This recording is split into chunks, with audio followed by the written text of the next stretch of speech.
First of all, when I get broken up with, my response is like, yeah, get out of here.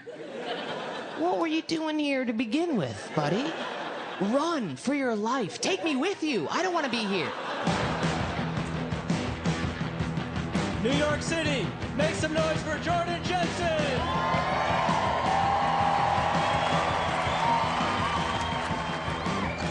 I'm having an underwear issue.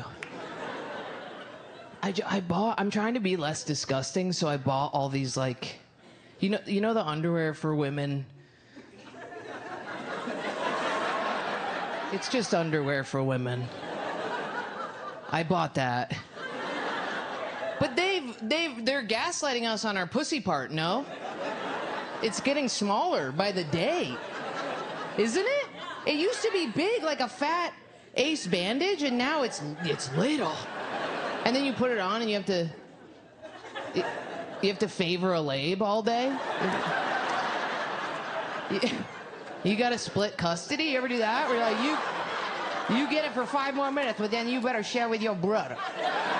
Yo, you gotta share, I said. Fair's fair. What do women do that have had kids who've, you know? The fact that women rip during childbirth is a Jackass sketch. The fact that your whole life your body's like, have a baby, whore. And then you finally do, and it's like, let's make the baby's head a little bit bigger than their pussy. My name's Johnny Knoxville. This is the cunt tear. That's fucked up. Illegal. What do men have that's bad? What do you guys have that's... You know what men have that I wouldn't trade for anything? When you guys come, your feet look really stupid.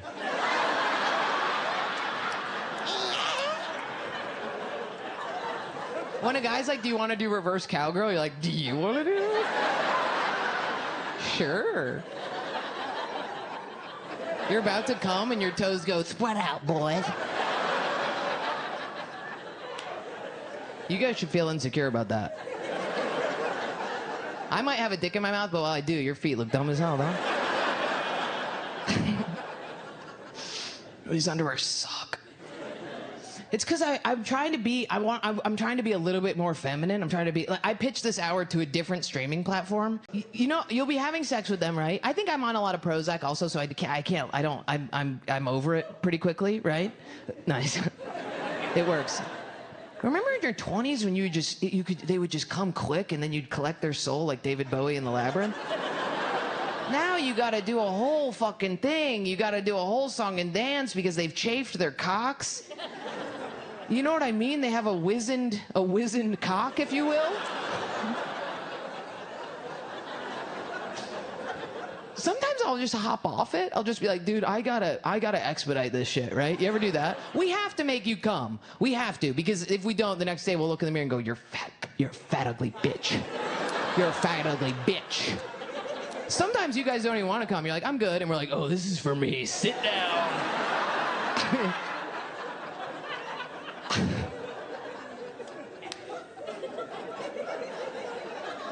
But then what I'll do, you guys have done this, where you switch over to the hand job. You're like, I'll fucking knock this out quick, dude.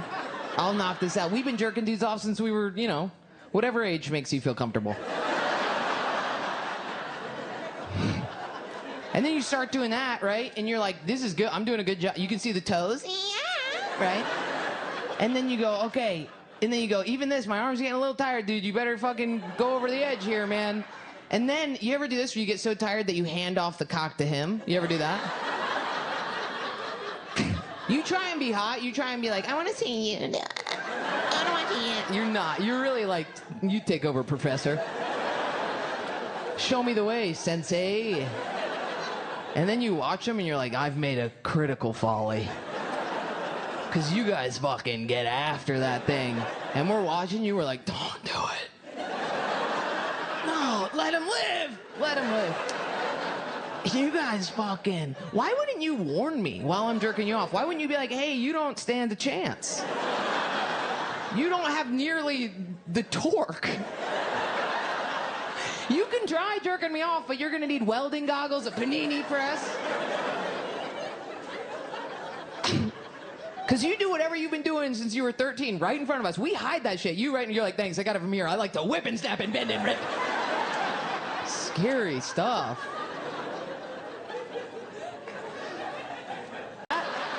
Sucked a lot of cock. Replace food addiction with sex addiction. Works every time. Works. Same. Some kid came over to the farm and was like, you want to put my penis in there? And I was like, yep, I put everything in there. Toss it back.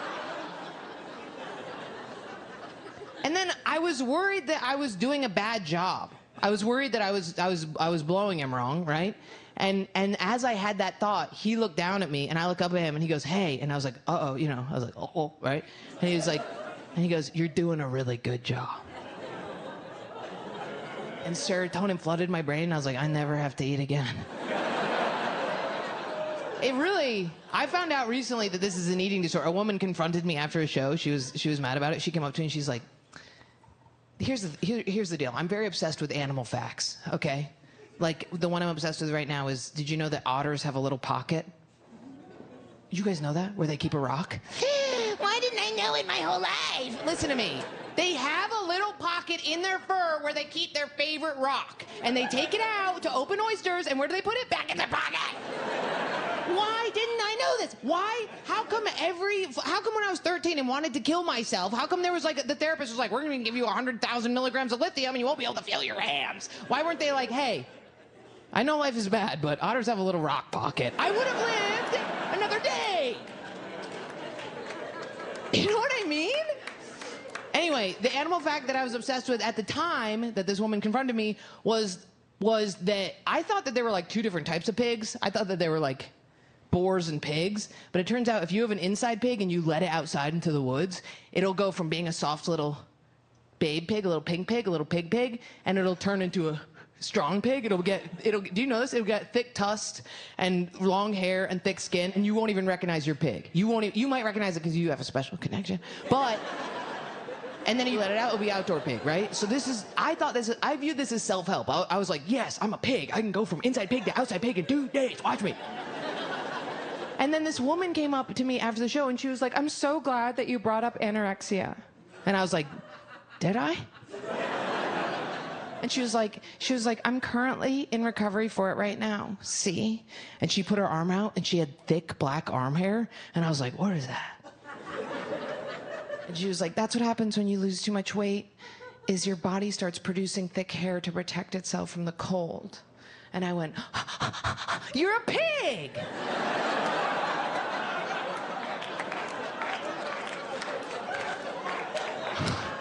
And she was like, what did you just say? And I was like, oh, no. I apologize. You're not like a pig. You're a pig on the loose. If anything, you're an outside pig. Do you want to buy a poster? It was so bad. Anyway, I lost all this weight sucking cack.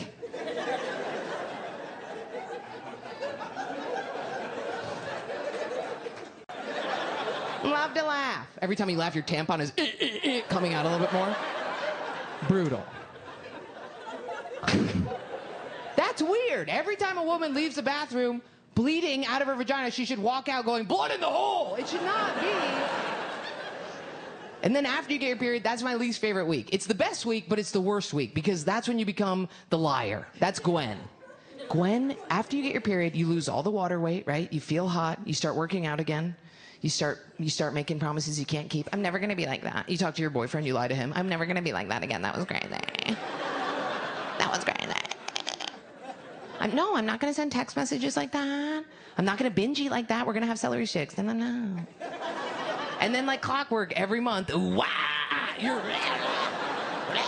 giant bag of shredded cheese, naked, 4 a.m., fridge wide open, getting shredded cheese in your pubes. You don't care. Judging your friends save the dates. You're like, she's a whore, he's fat, never going to last. I'm not going. And maybe there's like a couple days where you feel like yourself, but you can't get, attached to that version of you because the darkness is always ascending. And men, you guys are different. You guys are, I'm Brian every day, and that's awesome. I do respect that about you. That's why I date you. When women communicate, the only things we talk about are what fucked up psychological tribe we're trying to escape, right? We're like, do you ever think I'll stop being an anxiously attached EMTJ, Mercury, Gemini, sourdough rising, or whatever the fuck? When you talk to men, they're like, hey, you ever happen to see a possum hustle? I'm like, no, dude. You looking at one? Yeah, these fuckers can go. That's great. I love that. That's refreshing. But you should like about us that we're a multi-dimensional, many-faceted creature, right? Because I'm sick of my guy friends who are like, I just want to find a chill girl who's into anal. I'm like, awesome, dude, you're gay. Be gay, brother. You're a gay man. And that's great, but you're gonna have a bad time if you try and find a chill woman. We're not meant to be chill, bro. The name of our gender is whoa, man. That's not an accident. Somebody named us. Somebody went, that's a man, and that's, oh, it's biting, it's biting. We're always in our heads. We're always stuck in this fucking hell cycle. We're always thinking 9 months ahead. We always are future tripping. That's why we like getting choked out. Haven't you wondered why every other woman you fuck is like, would you actually mind killing me tonight? It's because when you cut off our passageway, all of the neuroses shuts off, and we're limited to just basic survival thoughts. Just live, breathe, don't die. And we get to feel how it feels to think like a man for 2 goddamn seconds. All right, that's it. I gotta go. Thank you.